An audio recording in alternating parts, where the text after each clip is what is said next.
नमस्कार, आप देख रहे हैं एनडीटी न्यूज। मैं हूं आंचल गुलाटी गुम्बर। आगे बढ़ने से पहले एक नजर सुर्खियों की तरफ। मुर्शिदाबाद में भाजपा का हिंदुओं के पलायन का दावा, कहा स्कूल और ग्राम पंचायतों में शरण लेने को मजबूर। प्रशासन से की विस्थापित हिंदुओं की सुरक्षित वापसी की अपील।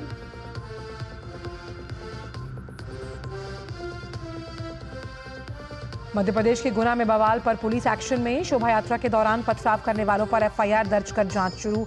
हिंदू संगठनों की आरोपियों के खिलाफ सख्त कार्रवाई की मांग।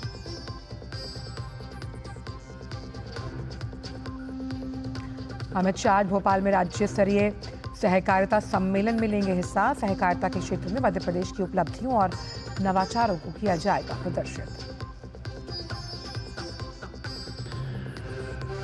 देश भर में हर्षोल्लास के साथ मनाया जा रहा है बैसाखी का त्योहार। राष्ट्रपति और प्रधानमंत्री ने दी शुभकामनाएं। पंजाबी और सिख नववर्ष की शुरुआत का प्रतीक है बैसाखी।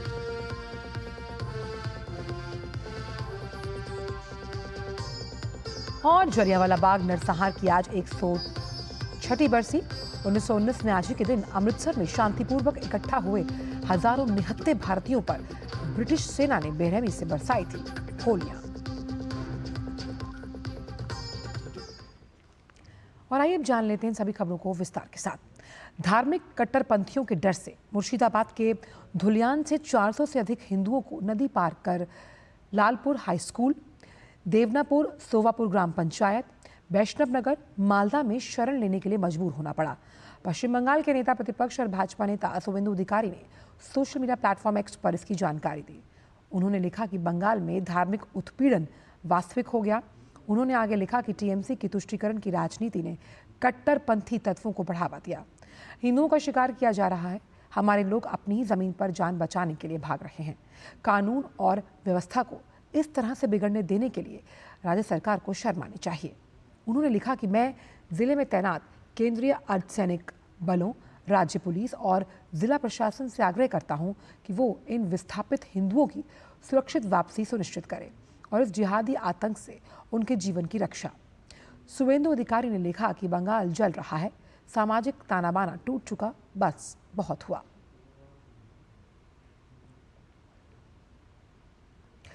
कलकत्ता उच्च न्यायालय के आदेश के बाद मुर्शिदाबाद में पैरामिलिट्री फोर्स एक्शन में आ गई। बीएसएफ के दक्षिण बंगाल फ्रंटियर के महानिरीक्षक ने पश्चिम बंगाल में हिंसा प्रभावित क्षेत्र का दौरा किया।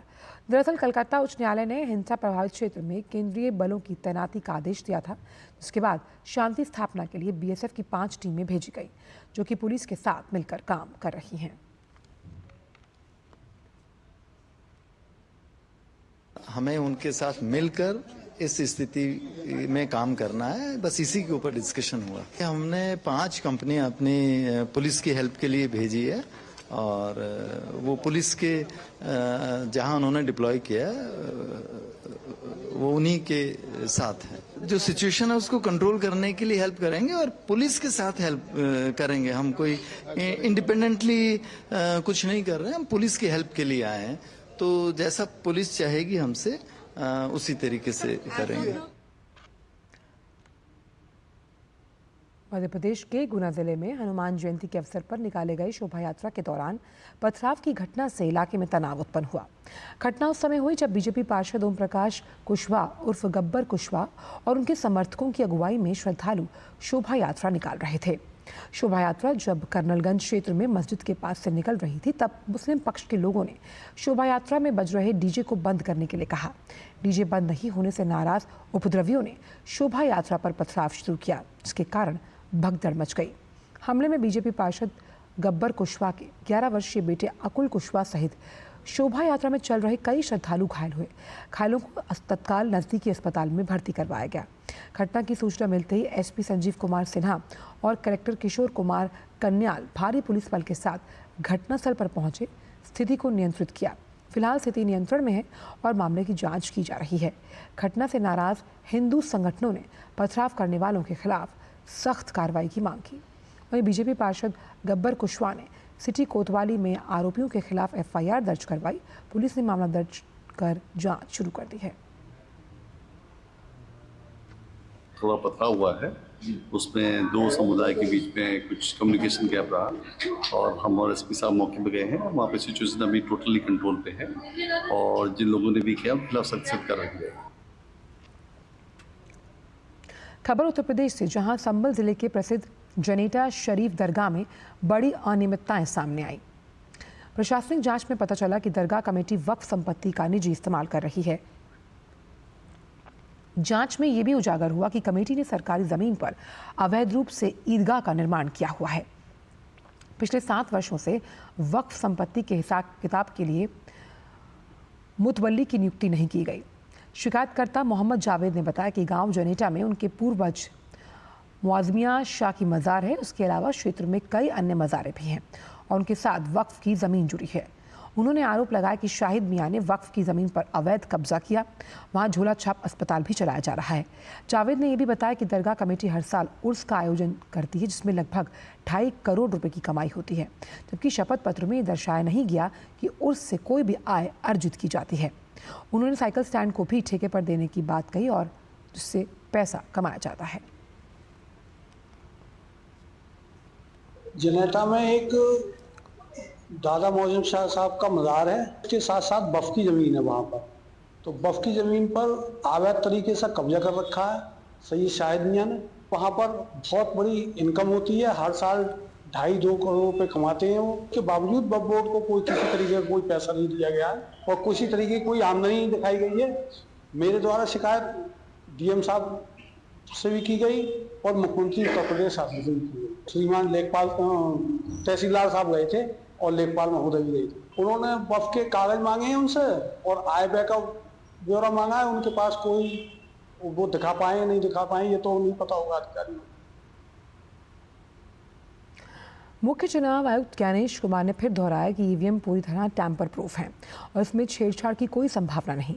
झारखंड के 3 दिवसीय दौरे के क्रम में रामगढ़ में चुनाव वॉलंटियर्स के साथ संवाद में जब मीडिया से उन्होंने बात की तब ये कहा।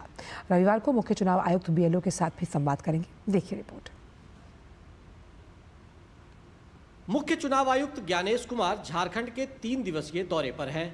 दौरे के दूसरे दिन रामगढ़ के रजरप्पा में उन्होंने चुनाव वॉलंटियर्स के साथ संवाद किया।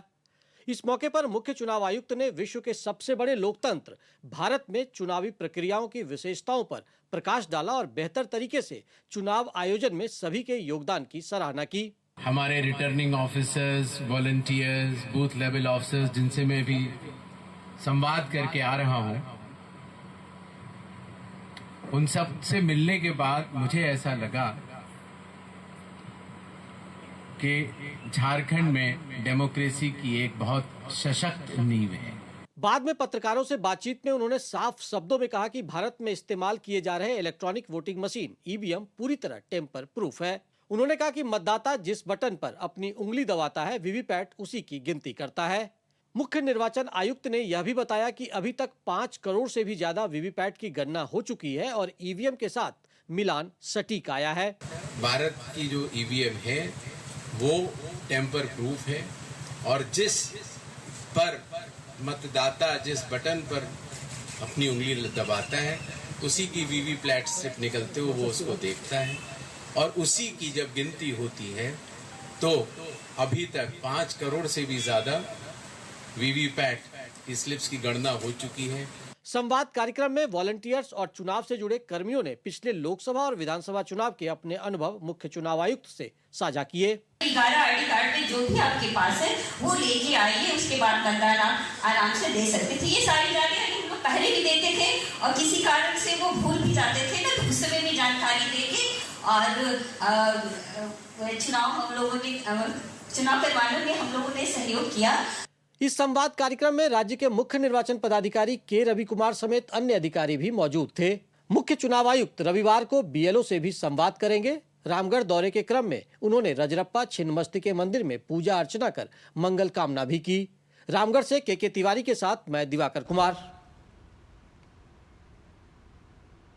बात हैदराबाद की, जहां Telangana academy for skill and knowledge में वेव्स एनिमेशन और मेगा कॉन्टेस्ट का आयोजन किया गया, जिसमें लगभग 100 प्रतिभागियों ने और संगठनों ने भाग लिया। इस प्रतियोगिता का आयोजन media and entertainment association of India और Telangana VFX animation and gaming association द्वारा किया गया।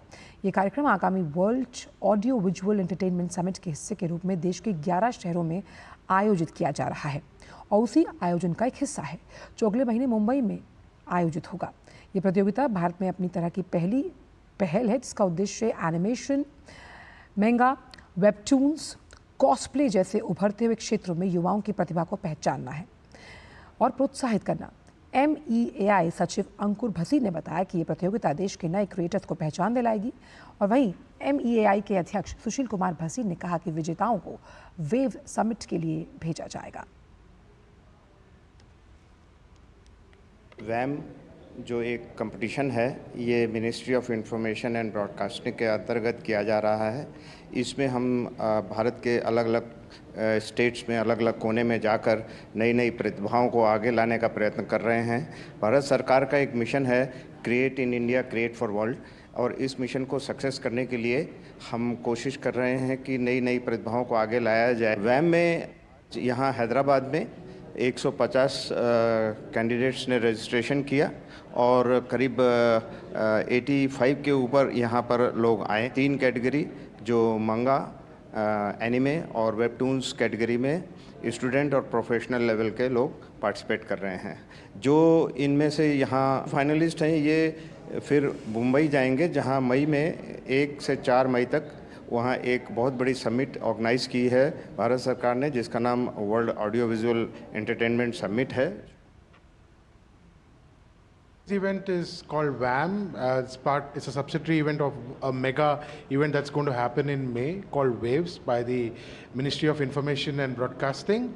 And this is a competition that's looking at the artistic talent across India in the areas of anime, manga and webtoons. It's a very good initiative which has been taken all over India. They have covered already 19 cities and trying to find out good talents which will be helpful for our country for the future contribution to animation and the recent trend of the industry. केंद्र सरकार द्वारा कश्मीर में किए जा रहे कृषि क्षेत्र में सुधारों के परिणाम सामने आ रहे हैं। इसी कड़ी में कश्मीर में इस साल सरसों के उत्पादन में तेजी की उम्मीद जताई जा रही है। जहां पिछले वर्ष कश्मीर में 1,07,076 मेट्रिक टन उत्पादन हुआ, वहीं इस वर्ष 1,43,476 मेट्रिक टन उत्पादन की उम्मीद है। इस महत्वपूर्ण वृद्धि को क्षेत्र के खाद्य तेल उद्योग के लिए महत्वपूर्ण माना जा रहा है। आयातित सरसों तेल पर निर्भरता 2 साल पहले 70% से घटकर 2025 तक 40% हो जाएगी। और तलब है कि कश्मीर में सरसों की बुआई पारंपरिक रूप से अक्टूबर-नवंबर में होती है। वसंत ऋतु की शुरुआत के साथ खिलने के बाद मई में इसकी कटाई की जाती है। उत्पादन में वृद्धि से उत्साहित घाटी भर के किसानों ने पिछले साल की तुलना में बेहतर पैदावार की सूचना दी, जिसकी वजह से इस क्षेत्र में निरंतर वृद्धि की उम्मीद बढ़ गई। कश्मीर में काफ़ी उर्से से उगाया जाता है, लेकिन पिछले 2-3 सालों से इस पे जो काम शद्दमत से किया गया है, इसकी बदौलत हमारा जो एरिया था, जो सिर्फ 40,000 हेक्टेयर पे ये ग्रो होता था, आज की डेट में 1,40,000 हेक्टेयर पे ये कल्टीवेट होता है, जहां से हमारा एक्सपेक्टेड यील्ड है इस साल 1,43,476 टन। और अगर हम तेल की बात करेंगे तो 47,347 टन तेल आएगा, जिससे कोई 934 करोड़ रुपए की आमदनी स्टेट को जीडीपी में ऐड हो जाएगी। और फिलहाल वक्त एक छोटे से ब्रेक का है।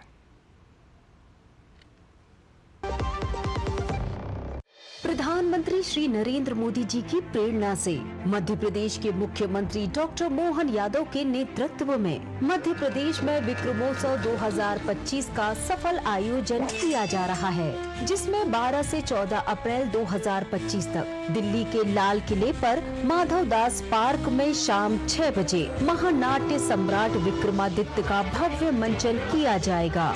यशस्वी प्रधानमंत्री का ये ध्येय वाक्य हम सबके लिए पाथवे के रूप में काम कर रहा है, विरासत से विकास की ओर। इसलिए 12, 13, 14 अप्रैल को महानाट्य का मंचन किया जाएगा, हमारे अतीत के गौरवशाली नायकों को जनता के सामने लाने के लिए। इससे अच्छा कौन सा अवसर हो सकता है। आइए इन अद्भुत पलों के साक्षी बने। जो लक्ष्य चुना था समझ आने लगा है। GLA यूनिवर्सिटी, उच्च लक्ष्य की निश्चित प्राप्ति। मेरी पसंद, मेरी पसंद, मेरी पसंद, मेरी पसंद, हमारी पसंद, हम सबकी पसंद। मजबूत देश का मजबूत सरिया हो गया स्टील। ब्रेक के बाद सभी का स्वागत है। बढ़ते आगे, देश की आज़ादी के इतिहास में 13 अप्रैल का दिन एक दुखद नरसंहार के साथ दर्ज है। ये वर्ष 1919 का 13 अप्रैल का दिन ही था जब जलियांवाला बाग में वॉल्ट एक्ट के खिलाफ शांतिपूर्ण विरोध में शामिल होने के लिए लोग इकट्ठा हुए। वॉल्ट एक्ट एक ऐसा कानून था जिसमें अंग्रेज बिना किसी मुकदमे के किसी को भी गिरफ्तार कर सकते थे। इसी दौरान जनरल डायर ने अपने सैनिकों के साथ जलियांवाला बाग वो पहुंचा। उसने बिना किसी चेतावनी के लिए गोलियां चलाने का आदेश दिया। बाग का एक ही रास्ता था, उसे भी बंद किया गया, जिसकी वजह से लोग भाग ना पाए और कई लोगों की जान गई। और इस बार इस दर्दनाक नरसंहार की 106वीं बरसी है। देखिए इससे जुड़ी ये खास रिपोर्ट। 13 अप्रैल 1919 दोपहर का वक्त, अमृतसर का जलियांवाला बाग, एक ऐसा दिन जो इतिहास के पन्नों में खून से लिखा गया। पंजाब की गर्म दोपहर में हजारों लोग बाग के भीतर इकट्ठा हुए थे। कोई बैसाखी का त्योहार मनाने आया था तो कोई अंग्रेजी हुकूमत के काले कानून रॉलेट एक्ट के खिलाफ शांतिपूर्ण विरोध दर्ज कराने। उस कानून ने अंग्रेजों को ये अधिकार दे दिया था कि वे किसी भी भारतीय को बिना मुकदमा चलाए गिरफ्तार कर सकते हैं। इस नाइंसाफी के खिलाफ आवाज उठाना उस समय की सबसे बड़ी हिम्मत मानी जाती थी। लेकिन उन लोगों को यह नहीं पता था कि वो बाग, जहां आजादी की उम्मीद लेकर वे जमा हुए थे, कुछ ही पलों में कत्लगाह बन जाएगा। दोपहर में जनरल रेजिनाल्ड डायर अपने करीब 40 सैनिकों के साथ बाग में दाखिल होता है। बिना किसी चेतावनी के, बिना कोई अल्टीमेटम दिए उसने एक ही हुक्म दिया, फायर।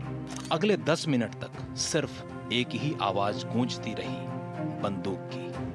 दीवारों से टकराती गोलियों की आवाज, भागते लोगों की चीखें और फिर सन्नाटा। जनरल डायर के सैनिकों ने 1650 गोलियां चलाई।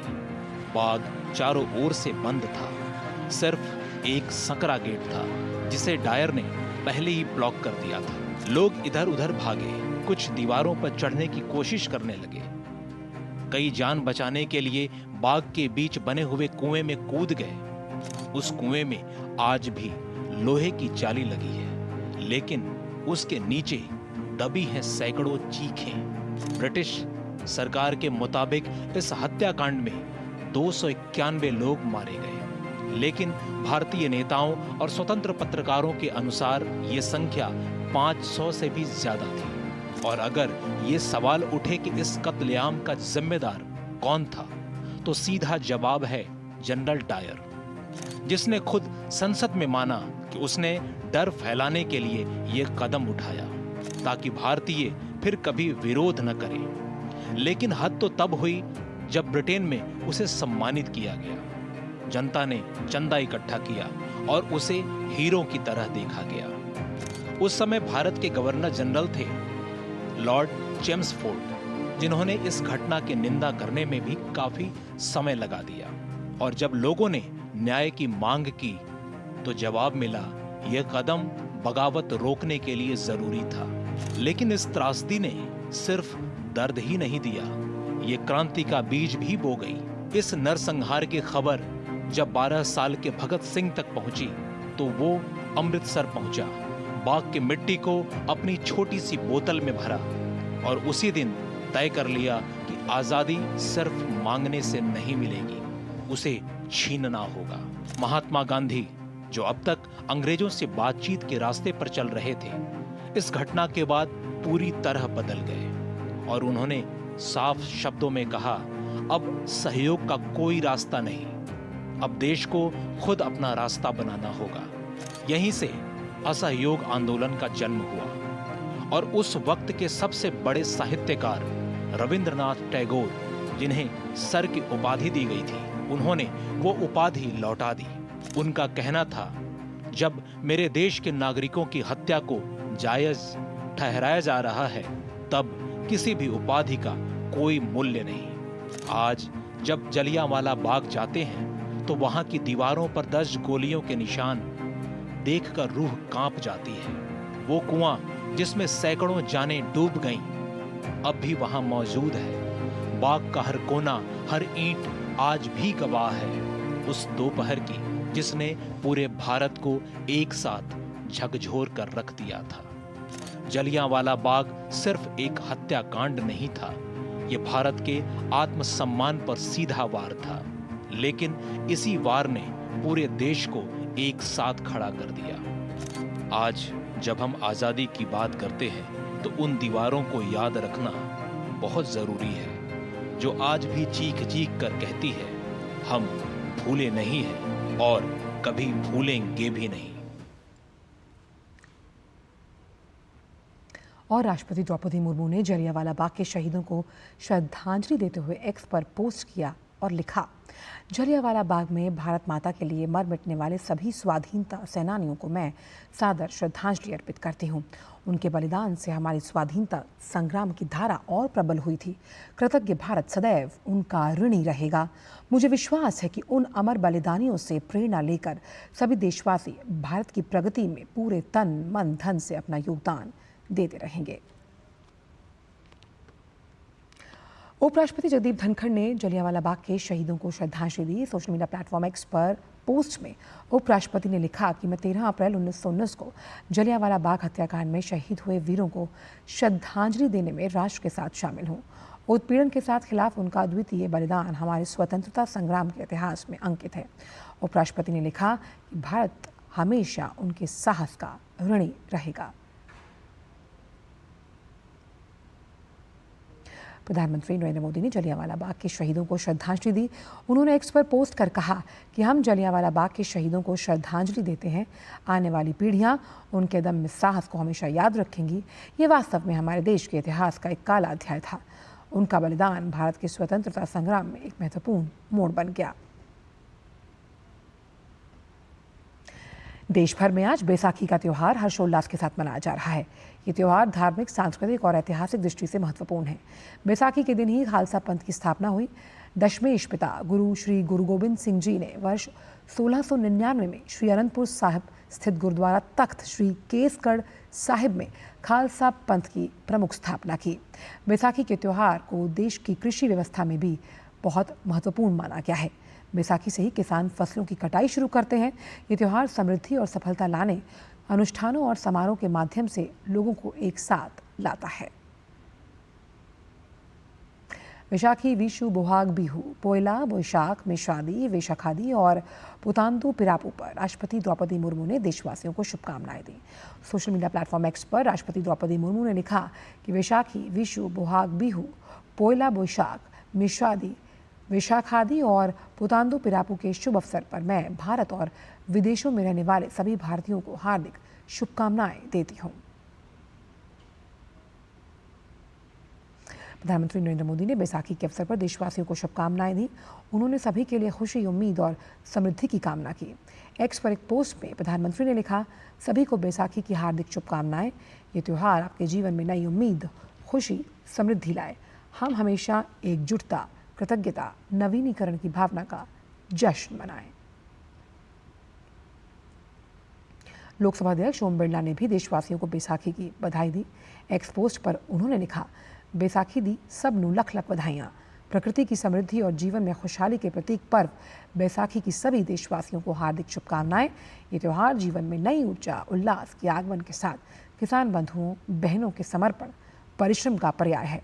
खेती किसानी से देश को आत्मनिर्भर बनाने वाला कृषक शक्ति को आज कोटि कोटि अभिनंदन। अमेरिका में आयोजित तीरंदाजी विश्व कप स्टेज 1 के कंपाउंड मिक्स टीम स्पर्धा में भारत के ऋषभ यादव और ज्योति सुरेखा वेन्नाम की जोड़ी ने स्वर्ण पदक जीता। भारतीय जोड़ी ने एक रोमांचक मुकाबले में चीनी ताइपे के हुआंग जाओ और चीन ची लुन की जोड़ी को हराकर खिताब जीता है। बिहार इस साल 1 जून से 10 जून तक राजगीर में कबड्डी विश्व कप 2025 की मेज़बानी करेगा। बिहार में दूसरी बार महिला कबड्डी विश्व कप 2025 का आयोजन होने जा रहा है। इसे लेकर एक समझौता ज्ञापन पर शनिवार को हस्ताक्षर किए गए। विश्व कप में 14 टीमें Bharat, Iran, Bangladesh, Netherland, Uganda, Kenya, Hungary, Germany और अर्जेंटीना भाग लेंगी। फिलहाल समाचारों में इतना ही। दीजिए इजाजत। नमस्कार।